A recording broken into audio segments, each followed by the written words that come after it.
Good morning, everyone. This is Michele Hughes from Ageless and Timeless. Today, I have a very special guest, and of course, I always say that, but this is someone I've been waiting to interview very, um, I guess, enthusiastically because his name is Dr. Haroldo Magarinos, and he is from Chile originally. He's been living in the United States. But interestingly, he started out as a dentist and an allopathic dentist, and then he saw the light.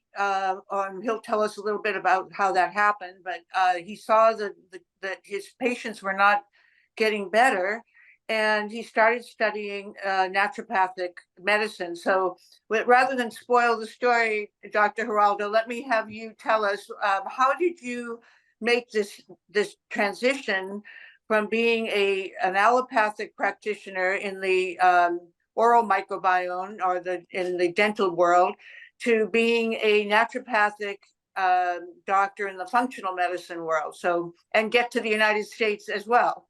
So would you tell us your journey here? I will, of course. My pleasure. Thanks for having me, Michele, here. I started this journey because of, unfortunately, a frustration from my profession and the way it was being practiced. I was told a lot of things about the process of treating patients, and over the course of the years, I was not seeing the results I was looking for. I wanted to become a healer, at least in the mouth at that point, and the healing process was not really happening. The healing process, as I saw, or I wished it was the result I was getting, it's a complete rebalance of the mouth and coming back to a normal state. And what I was seeing is more a constant fight between the symptoms and the signs of disease and things that we were using to just diminish the expression of those symptoms. We were not really healing the mouth. And after 10, 15 years of surgeries and dental practice, I realized that there might be something else that I was missing that will give me better answers than what I was getting before. And I was very blessed and fortunate to find amazing people down the road that opened possibilities to me for coming to United States, learning, and ultimately being able to understand the deep root causes of imbalances in the mouth, but also other parts of the body. So that was my journey initially. Well, they say there are no accidents in life, and obviously you were putting that energy out there to attract the answers that you were frustrated by not having the answers, and, that you wanted, and the frustration of not seeing your patients get better.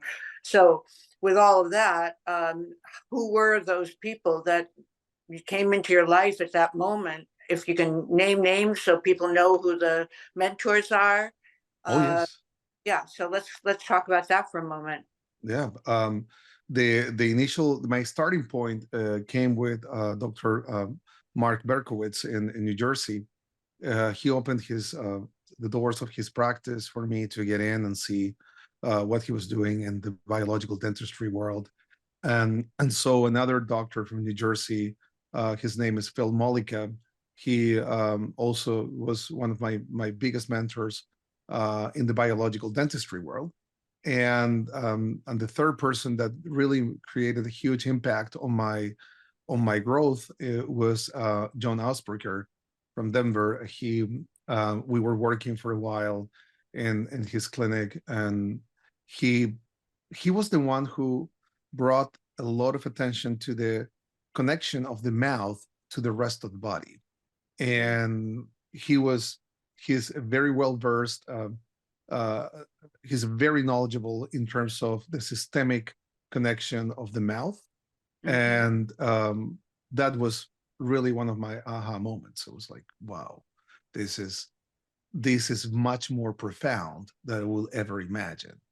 And all these three people combined really make my approach to dentistry completely different.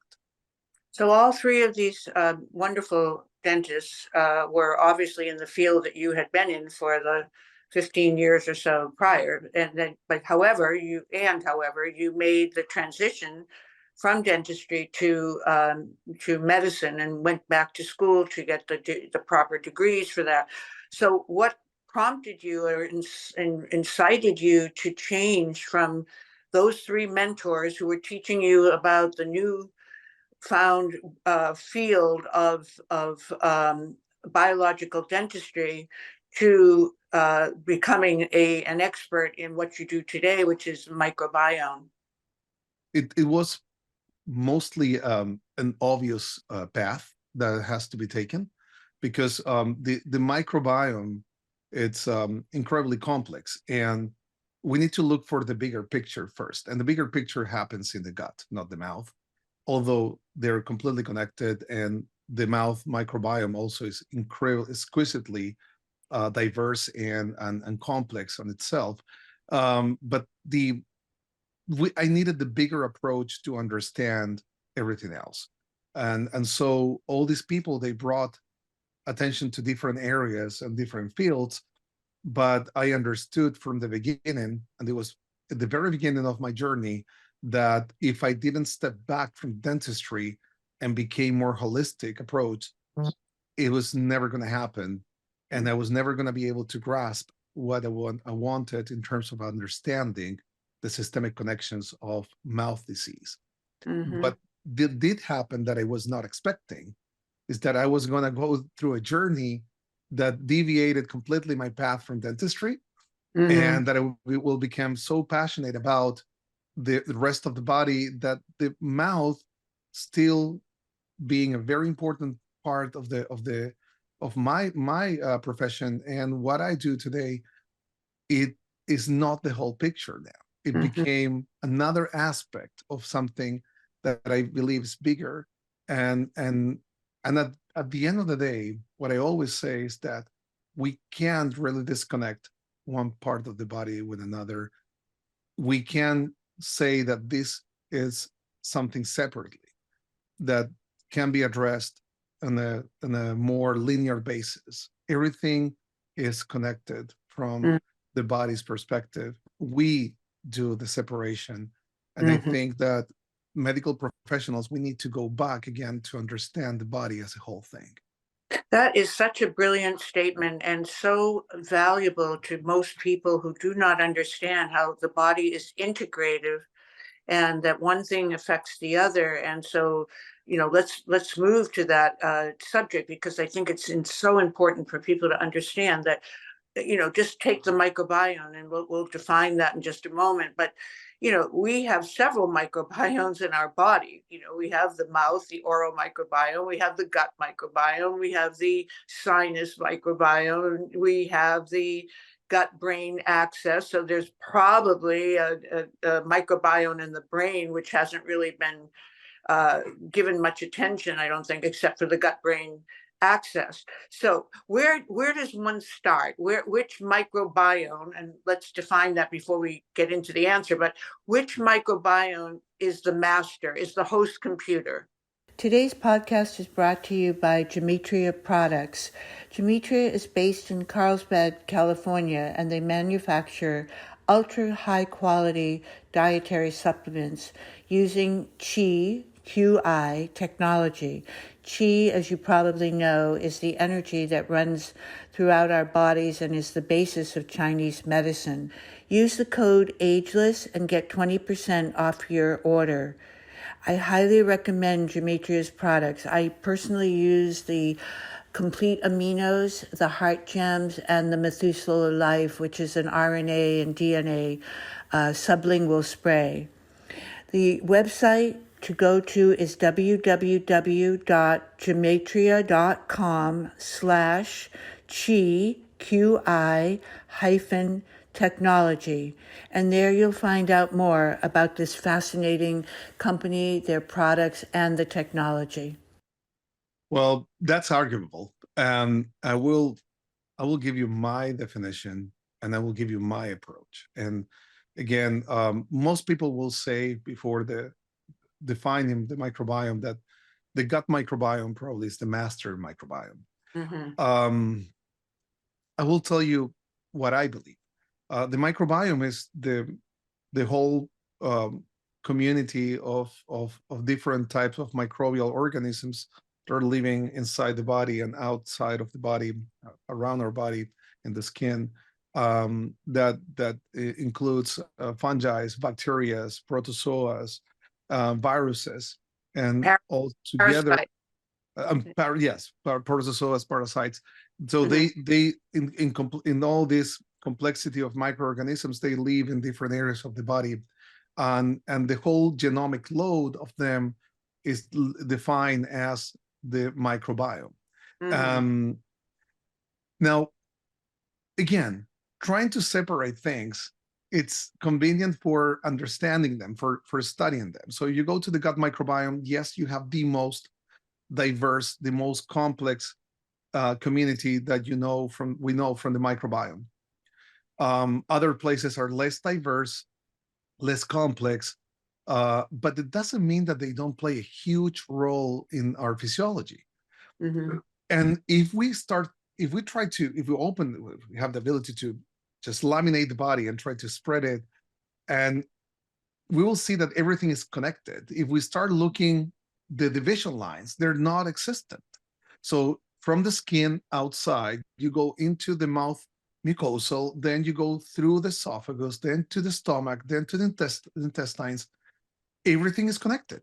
So Mm-hmm. this is kind of like a tube Mm-hmm. folded, but everything goes along with the rest of the communities. We Mm-hmm. have different microbiomes because we have different ecological conditions Mm-hmm. that are set in the ground for different growth rates, different growth patterns. But that is just an opportunistic condition that Mm-hmm. dictates what you're going to be growing there in one specific area, depending on the oxygen levels, pH level, and light and acidity and many other factors. But Mm-hmm. from a biological perspective, this is just a full jungle that you can go through and just wander around, and you will find that there's no disconnection or separation. So the microbiome of the gut is incredibly connected to all the other microbes. And actually, it would not even exist if you don't have the other microbes in other places in the body that are pushing information or creating the conditions for making the gut microbiome possible. So where the gut microbiome ends and where the other microbiome begins, that's always my question. When Mm-hmm. we are addressing the gut microbiome, we're never addressing just the gut microbiome. When we are addressing the mouth microbiome, we're just not taking care of the mouth microbiome alone. It's Mm-hmm. with the skin microbiome and every other type of microbiomes we have. So my perspective is the microbiome is a whole thing. It's a Mm-hmm. human thing that is the master regulator of our cellular physiology. Right. So if we looked at it as a metaphor, we'd say the host computer, the largest and the longest in terms of distance, is the gut microbiome, because we have trillions of microbes, right? That and size of the gut microbiome is, I think you've said before, when we spoke, that it was like a tennis court, and Yes. that, yeah. So that's a very big distance compared to the sinus, the skin, and well, the skin, yeah, I would say is probably equal, because it's our second largest organ, right? Yes. But the second most diverse microbiome is actually the mouth. The mouth. Okay, Yes. well, I want to get into that, because that's a subject that I think of many podcasts that I've watched have not really covered the mouth microbiome in the depth that I think people need to understand. That, you hear, take care of your mouth, because that will affect your heart, your brain, and all other organs. So if you have an infection in your mouth, it could travel to those other areas. So that's something that I think we're going to get into today. But I'd like to stay on the gut for a moment.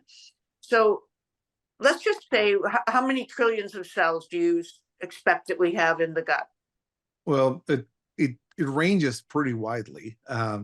Some people say 10 trillion up to 100 trillion microbes in the gut. So, yeah, they say that with such simplicity, like we're not having 90 trillion separation between those two statements. I mean, that's pretty dramatic there, Dr. Haroldo, because, the microbiome has become one of the most studied areas. How could they not know, the medical community not know a more precise number of microbes, or does it vary by people?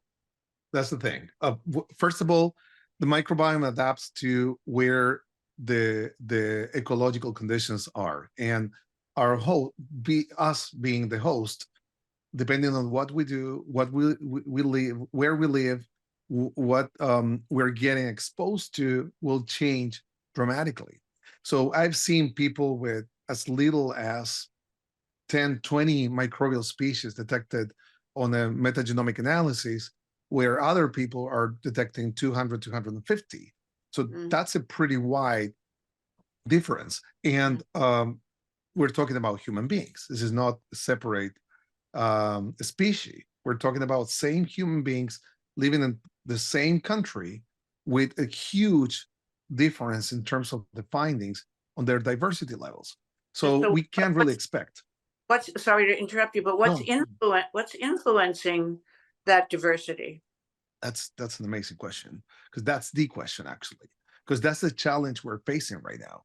So factors that are influencing our diversity are mainly diet, and we are going through a huge conversation about different types of diets, and I have my special approach there, but I think that our resilience comes with being able to eat a lot of different things, not just one group of foods. And the other main component is the environment. And the environment right now is being pretty affected.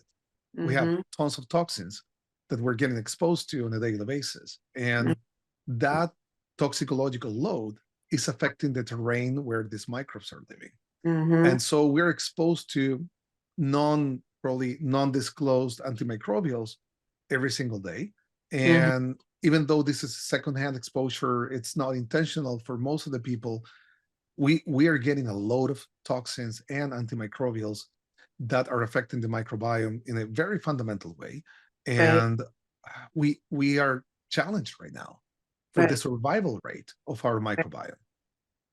You know what I don't understand? The United States, supposed to be the leading country in the world as far as advancements, is so far behind in terms of the use of pesticides, and glyphosate being the most egregious. In Europe, these products are banned. And why is it that I think I know the answer, but I'm asking anyway. But why is it that we in the United States do not do more to help the health of our people when we know these are toxic substances that we're allowing to stay in our water and our soil, and that's where we're getting our nutrition? Unfortunately, we see a lot of conflict of interest in the farming and the usage of the land, and incentives are not brought to the people who are doing the cleanest version of farming. It's actually the opposite. 90% of the U.S. land is used for non-edible production, meaning that all the corn, all the soy, and all the other farming products we're getting are meant to be used in other industries, including cosmetic and the gasoline industry as additives. We get all the ethanol from corn that is produced in U.S. land. Of course, non being edible, they can use whatever on those crops. And unfortunately, if we put this in perspective, if 90% of the farming production is being done with the usage of all these nasty chemicals, the 10% remaining will get affected. And yes, you will read a label and you will see organic there. What is telling you that label is that intentionally that person, that farmer, didn't put anything directly into their produce, into the land, by the Right. moment they start farming. What Right. we don't know, what was the baseline of that soil, of Right. that environment, that Right. underground water that is supplying irrigation for that soil, that is carrying, unfortunately, a lot of chemicals that we can't avoid, heavy metals and other environmental pollutants. I've seen things on the reports of people in toxicological analysis that they're not supposed to be there, because Mm-hmm. they even have their own farms and they're growing their own organic foods. So Mm-hmm. we would expect they're not getting a lot of toxins, and they're still getting them from this secondhand exposure by the other practices in terms of farming. Yep. And you know what? The other part of it too is that people who are farmers are subject to the elements. So if they're trying to do organic, let's just say the soil is good, and not to what you just addressed, but the wind blows, and the wind from the farm next door that's not organic is going to blow the pesticides over to your plants, and so I don't want to argue against organic, because I think everyone should try to, eat organic if they can. And I think it does argue the point to grow as many of your own vegetables, if you have that luxury of some land or some pots that you can put outside, or whatever. I mean, I've even seen in New York City, in Manhattan, people growing on their, little in pots on their windowsill. So it's not an easy challenge, but it's something that is so endemic to our society. And you came from Chile. Did you have the same issues when you were living in Chile as you see here? No, it is a night and day difference, and this is not with a critic standpoint, but if you go to where I grew up, first of all, the first thing you will see is that all the products you will get are local. It's similar Mm-hmm. experience that you will get in France or Yeah. Italy, where we don't really import most of our foods. Most of our foods are grown locally and in a very small ratio in terms of where these farmers are located. Mm-hmm. Second, you have and you can tell right away when you go to a market, the smell of those vegetables, those fruits, it's unavoidable. Is clear that you have their very good quality products. Mm-hmm. If you go to a grocery store in the US, Yep. those smells are gone. You Yep. have you have hundreds of pounds of produce there sitting with no smell whatsoever. The Yep. reason is because it's not because we're ventilating the area. It's because they're not producing smell, because they're not carrying the nutrients that they Mm-hmm. bring, the aromas. And Right. so we don't sense them in the way that you should be sensing them. And that is a disconnection from the root of the soil that brings those nutrients into those products. And we didn't have glyphosate until recently.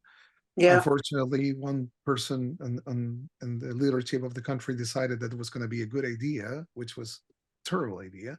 Mm-hmm. But grass fed, for example, grass finish was a given. We don't Mm-hmm. have that labeling because there's no other way. All the cows, all the cattle, it's fed by grass. All the Mm-hmm. grass is irrigated naturally and is seasonal. We don't eat non-seasonal foods. Mm-hmm. And that's part of our culture.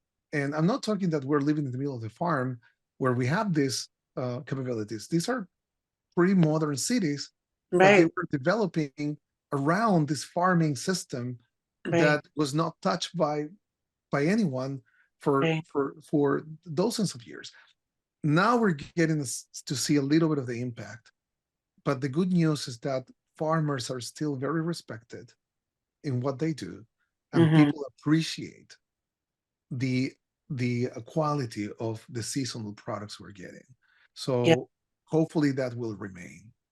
Well, in this country, follow the money. I don't like to be so negative, but however, it is true that when we went from a agrarian to an industrial society, what I think it was about 100 years ago, right? And then all these little farmers got bought up by the big institutional people who are corporations that are having to satisfy their shareholders.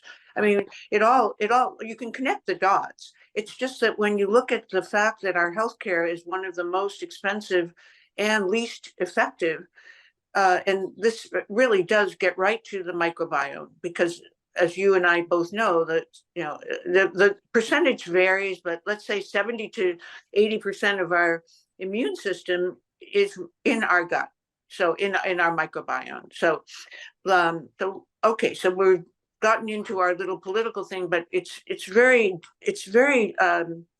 concerning and disappointing to me that a country like ours cannot get control of the health issues that are facing our population. And when you do the connecting of those dots, like you and I just did, it's so transparent, and it can be changed. So I wish some people would be more aggressive. I know there have been lawsuits.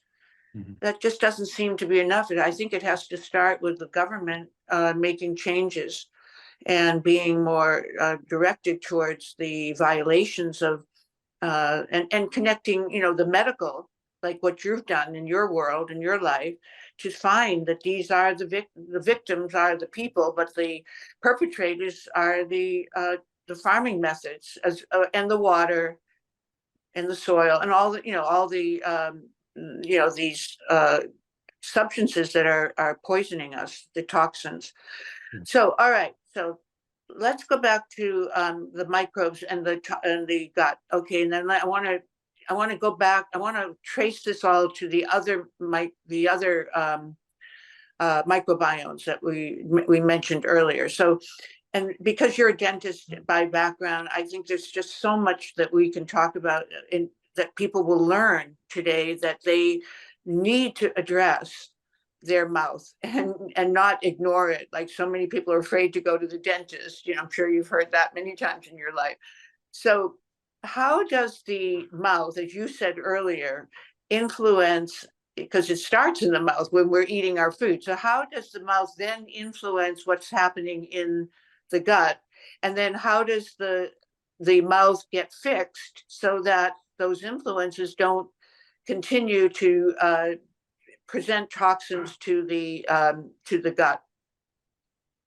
So the mouth and the gut are completely connected by definition, because when we are born, we get the inoculation of the vaginal microbiome through the mouth that will dictate the process of evolution in the growth patterns of the rest of the microbiome, Mhm. leading to a normal development of the gut microbiome. So all these microbes in the mouth, they will set up certain metabolic processes that are going to continue and create a domino effect that Mhm. will start setting conditions in different forms, so they will allow the growth of other microbes that will come later in Mhm. our development. So Mhm. when we bypass that first inoculation, which is Right. the vaginal inoculation, microbiome inoculation in the mouth of the newborn, that's already something pretty profound that we're bypassing to create a normal growth rate, a growth pattern of microbes in the gut.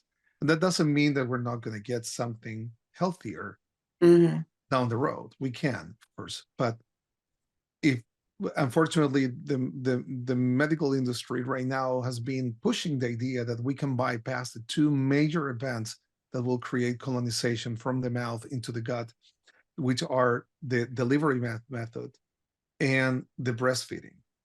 Yeah. Both elements are critical to Yeah. develop a normal microbiome. You can't mimic with formula the more than 100 oligosaccharides that are found in the breast milk, that they will Mhm. feed in different ways the microbes that are going to be coming to colonize your body. You can't. It's absolutely impossible. So we need those elements. Now, the mouth afterwards keeps sending signals to the gut all the time. We swallow 140 billion bacteria every day. That's a pretty potent probiotic, if you want to call it that way. Mm-hmm. Now, since the beginning of the formation of the human body, this has been the entry point. This is the area where everything comes in.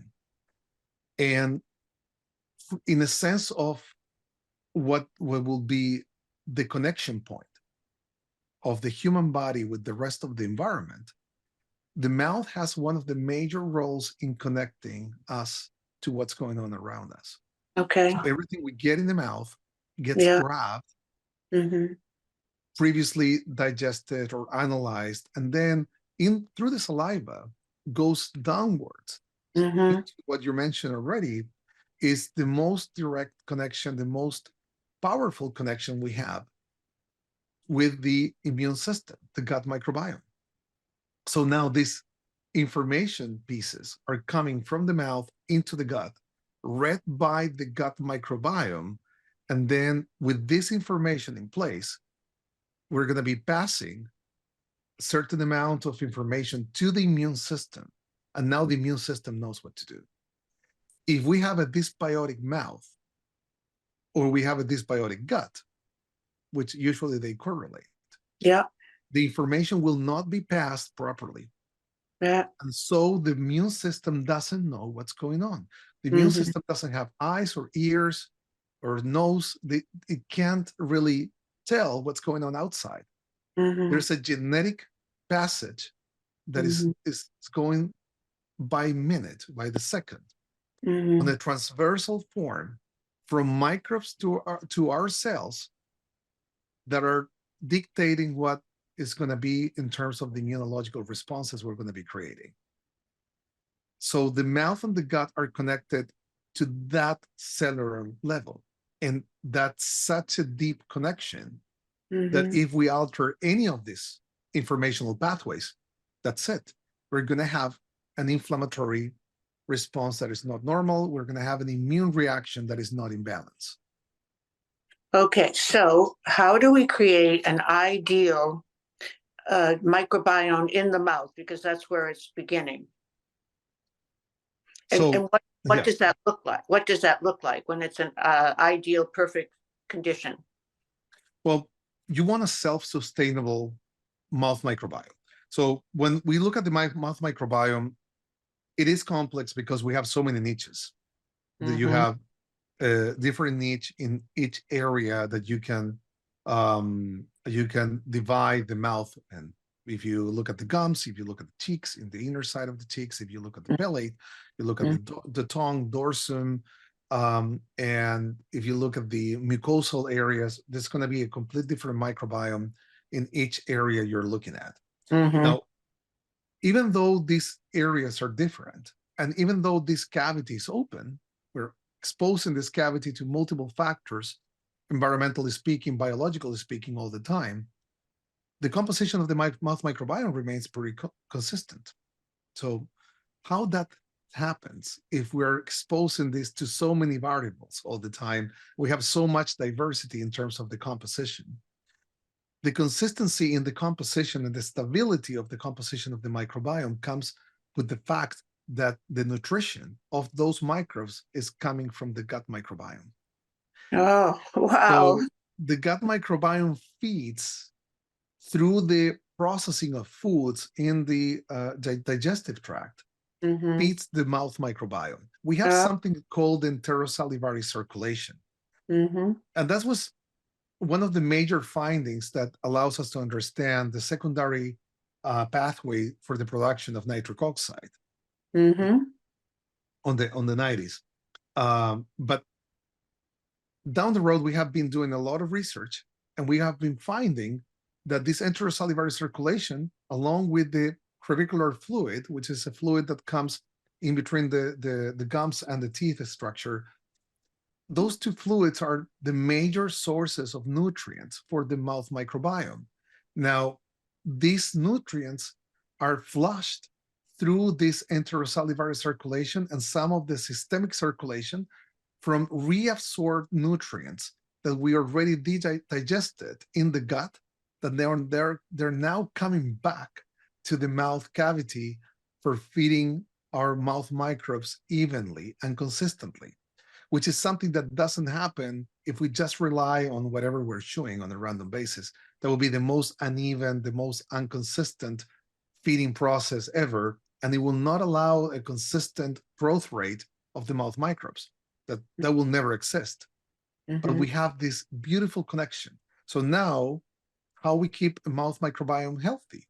Well, we need to first provide the nutrients in the gut to allow the passage of those nutrients back to the mouth.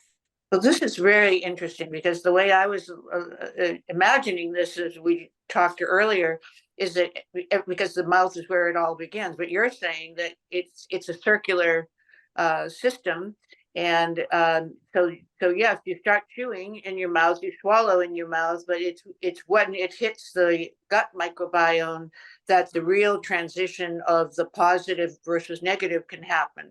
So Dr. Haroldo, we can measure our gut dysbiosis. Can we measure our mouth dysbiosis? We can, but unfortunately not with the accuracy I would like to. Most of the salivary testings out there, that are meant to analyze the mouth microbiome, are only analyzing, like implies the name, is implied in the name, the salivary aspect of the mouth microbiome. So that's one niche, and it's a very important niche, and it's very stable, by the way. But it's only one, and it doesn't represent everything else around the mouth. So it would be like literally trying to analyze the rest of the whole GI tract by looking at the esophagus only. Right. You're missing a huge piece of the puzzle. So the problem I see here is that there are a lot of people not knowing this. They take this salivary sample as true for every single part of the mouth, and they start doing some protocols that sometimes are not in alignment with keeping the diversity levels, using antimicrobials or certain types of chemicals, or even botanicals that they have some antimicrobial properties in with no discrimination whatsoever, and they create more damage than solutions. We are trying to avoid diminishing diversity. We're trying to create more balance. So local interventions might be helpful, but they're not really the whole thing in terms of healing the mouth. We know that already with my previous statement. But unfortunately, these salivary analyses bring information in a deviated way. So we take action based on those pieces of information, which are not reflecting the whole ecological conditions of the mouth. And there's up to today no testing that analyzes in a comprehensive way the mouth microbiome, so we can understand that maybe where we're looking as a red flag is a transient microbe that is not colonizing the mouth. It was just passing through the saliva, and it was detected there. And we're putting a lot of intention in trying to go after a few microbes where there might not even be a problem. Right.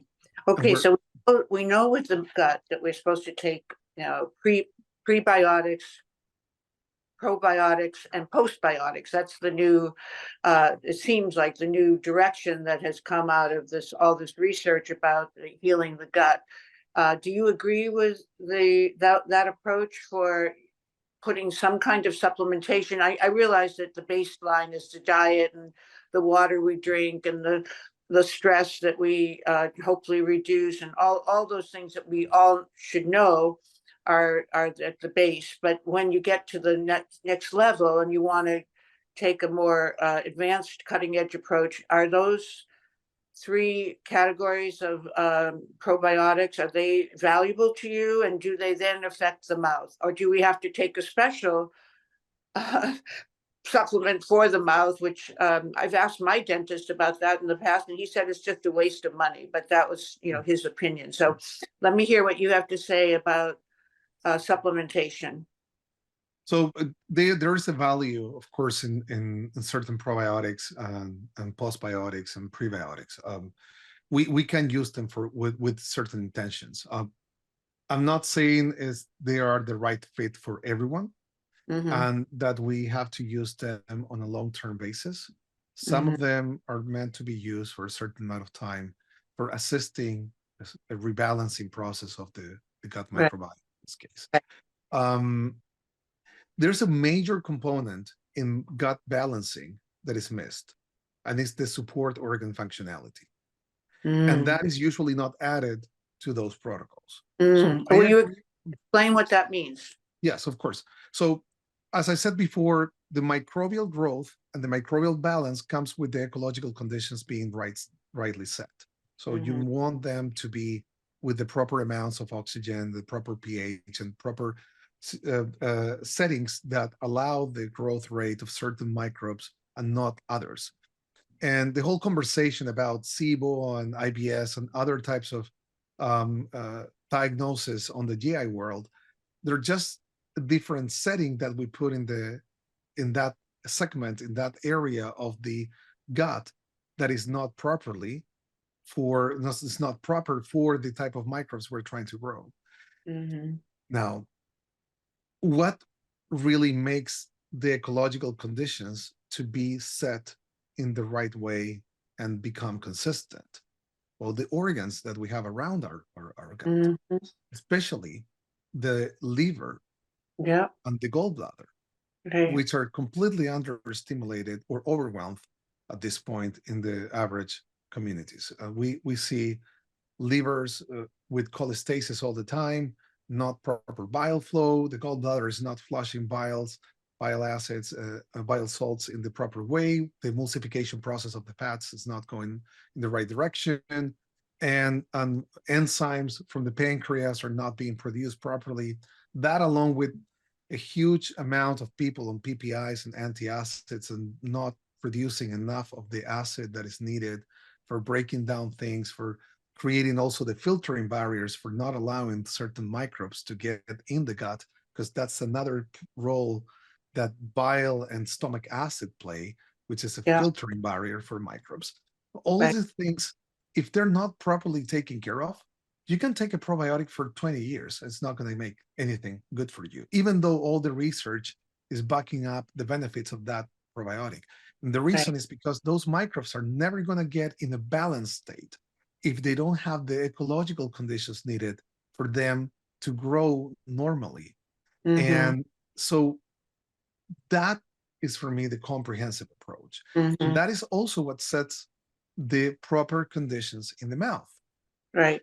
So a lot, I think that only a very few dentists will acknowledge that the gut functionality, along with support organ functionality, relates to mouth disease or mouth health. Mm-hmm. That This is so important. Most dentists don't even talk to you about anything to do with the interconnectivity here, and they very rarely talk about even how to take care, except brush your teeth, and I mean, really, it's so primitive, really.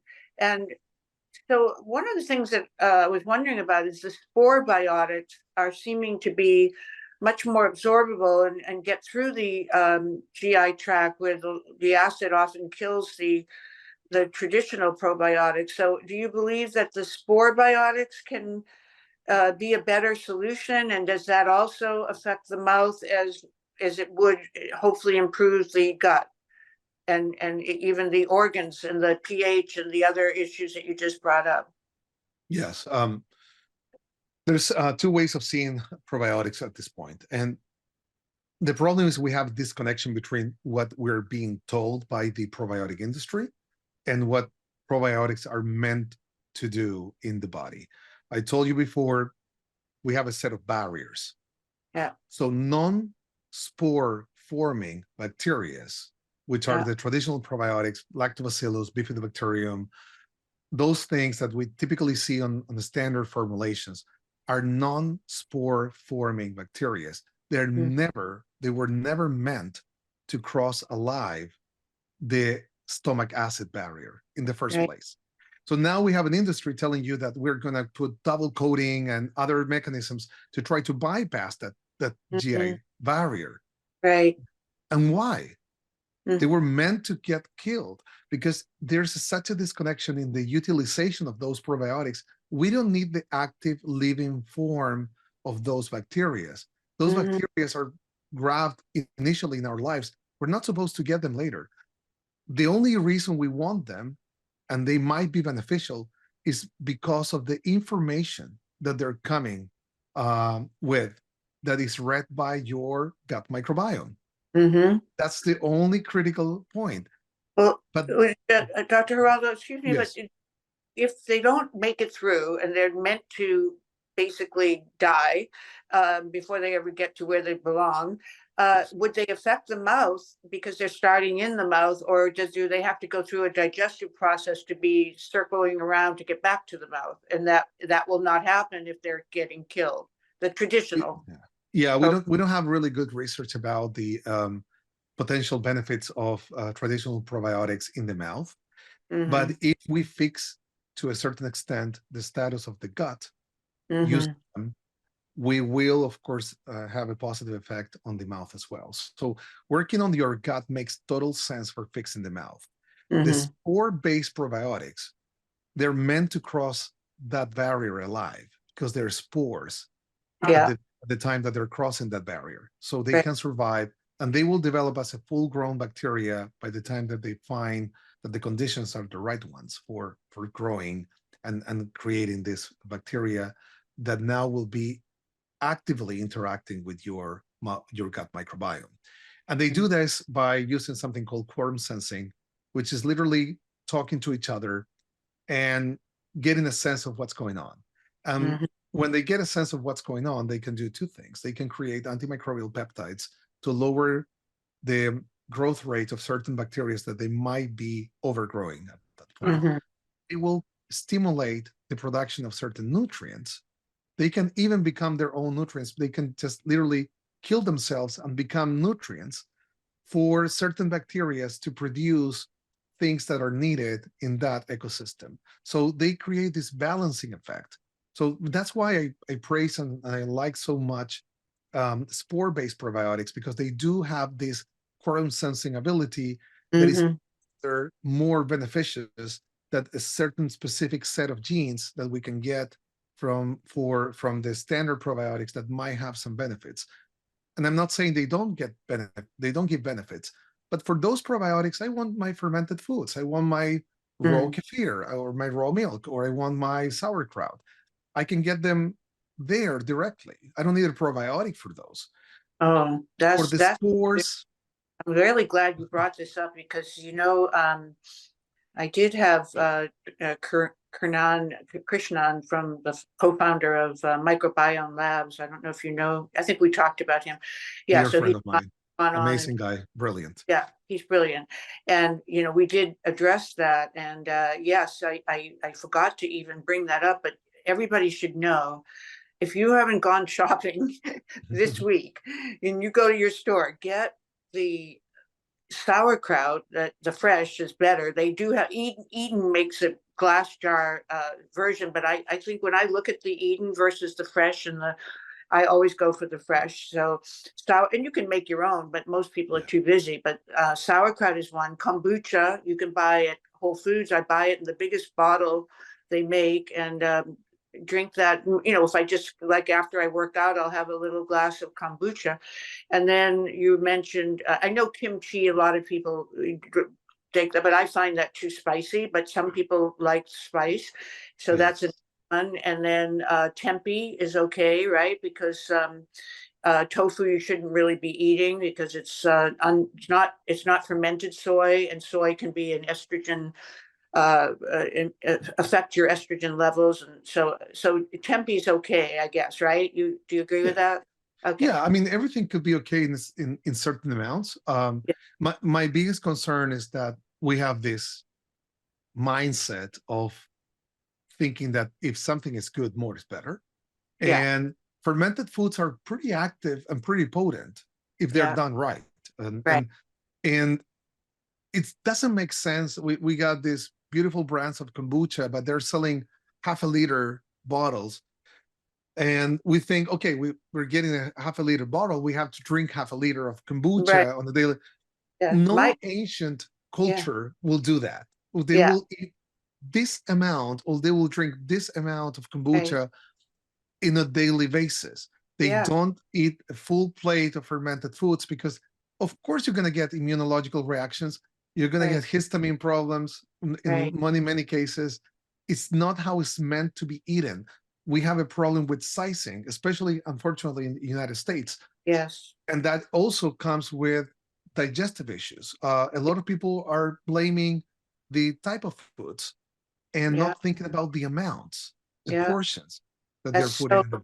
I'm so happy you're saying all this because yes, I when I buy that kombucha, I buy the large bottle, but I only drink about a quarter of a cup a day, and then it lasts me at least a week and a half, and as long as you shake it a little bit, not too much, but Yeah. yeah. So that's a really important point, everybody. Portions small. Have these are accents to your the rest of your diet, but add fermented foods to your diet, and I think that's a really good natural way to replace or to add probiotics into your diet without taking a pill. So one more thing, and then we have to run. They just flagged me that we're out of time. I wanted to ask you about two items: Akkermansia and butyrate. Two items that are getting two supplements that are getting a lot of attention. And just yes or no, do you think that they should be added to your supplement regime, or are these fermented foods and other elements that you've talked about today just as good? Akkermansia, I don't think so. It's much better to get your own.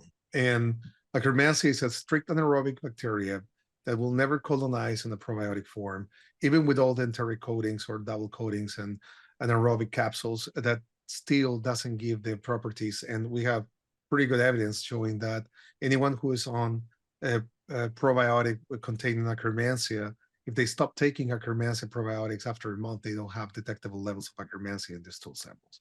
So it's better if you try to grow your own. And for that, you need to increase fermentation in the gut, and you need to increase polyphenols. Spore-based probiotics also are very helpful for Mm-hmm. increasing the growth rate of Akkermansia.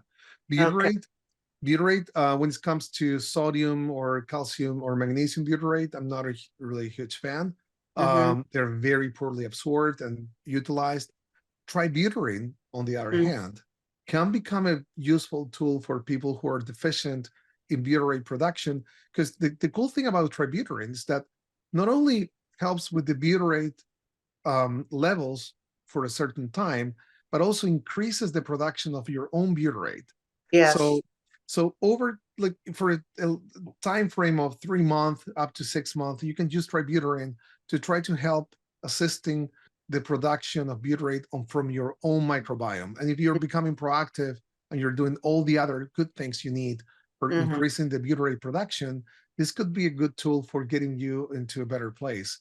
So I find that pretty useful for some people that are detected deficient in their Mm-hmm. butyrate levels, and that could get benefit by an initial support of Mm-hmm. that butyrate on a supplemental form. At the end of the day, you want to grow for both of your questions. You want to have your own production, your own Yeah. growth rate of Yeah. those. Because we get lazy. The body gets lazy. If you keep feeding it externally, it says, "Oh, I don't have to produce this anymore." So Exactly. the body does have a miraculous brain. So okay, so he's saying we have 2 minutes. So I want to ask you one more question: is how do people get in touch with you if they wanted to have a consultation? And what would the cost be of the initial consult with you for viewers of our podcast? My website is called Revolution Gut Health and .com. That's Okay. that's our website. We have all the information there. Okay. We do an initial assessment through a discovery call, which is 15 minutes, and it's free. That's the way we can decide if we can be the right fit.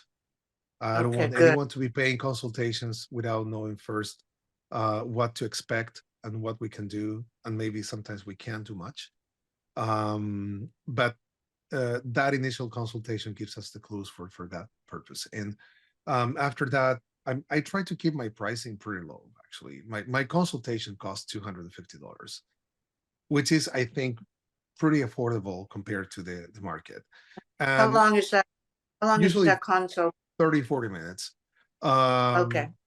But By phone, do it by Zoom or, yeah, we use a telehealth platform that is HIPAA compliant. okay, okay, But yes, we try to keep our prices low because I believe this type of medicine needs to be more affordable in order to yeah, get to everyone. And this yeah, this is a type of medicine I want for everyone. And yeah, and so we need to set the bar so people can have access to mhm, this. And right, testing is something we do big time. We right, like to test for the things that we like to see, and so we establish proper baselines before and after. So I don't guess at any point. right. We're pretty scientific in our method. Sorry, but I remember you telling me there are two very important tests, right? One is a Yes, stool test, and that lets you know about the level of dysbiosis and leaky gut and all the other measures of whether the gut microbiome is functioning properly. What was the yes. other test? So I do two more. One is the microbiome testing. The other one is a toxicological analysis Oh, that's right.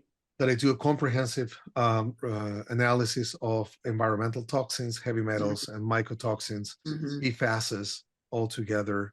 We see Right, what's going on there. And the third one is just my background. I always want to have a good comprehensive blood. right. So it's like a CDC, a blood test, like an Yes, overall, yeah, okay, good. I need All right. that. Okay, so everybody, revolutionguthealth.com. RevolutionGutHealth.com. Yeah.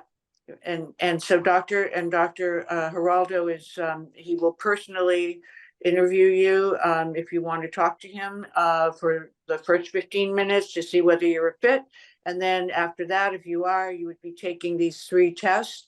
And then he analyzes, and then you meet again on Zoom to go over the test results. Yes, we will go and go through the And analysis, and we establish something that might be beneficial for them to and start with. in addition to the cost of the test, the other cost is $250. Okay, got it. All right. Well, thank you so much, Dr. Oh, Geraldo. I my want pleasure. everybody to uh, be very serious about this. I mean, there's been so much on, lately about the microbiome. You can't put the internet in front of you without getting articles. So you're right in the heart of where the interest and the need is so great. So I congratulate you for taking that leap of faith from leaving, well, not to say that you've left the world of dentistry, you still incorporate it, you just don't practice, but you incorporate all of this into your analysis of people's overall health. So you're getting a lot of bang for your buck, everybody, with Dr. Geraldo, because he has that background in the microbiome of the mouth. And of course, all the others that he's now been focused on. All right. Well, we will want to have you back probably a year or so from now to hear what else you've discovered. My And pleasure. we always try to do that with our favorite guests. We feel have so much to offer. So thank you again, and have a beautiful weekend. Thank you so much, Michelle, for inviting me. Okay. A All pleasure righty. Bye hearing bye. you. Bye bye. Bye.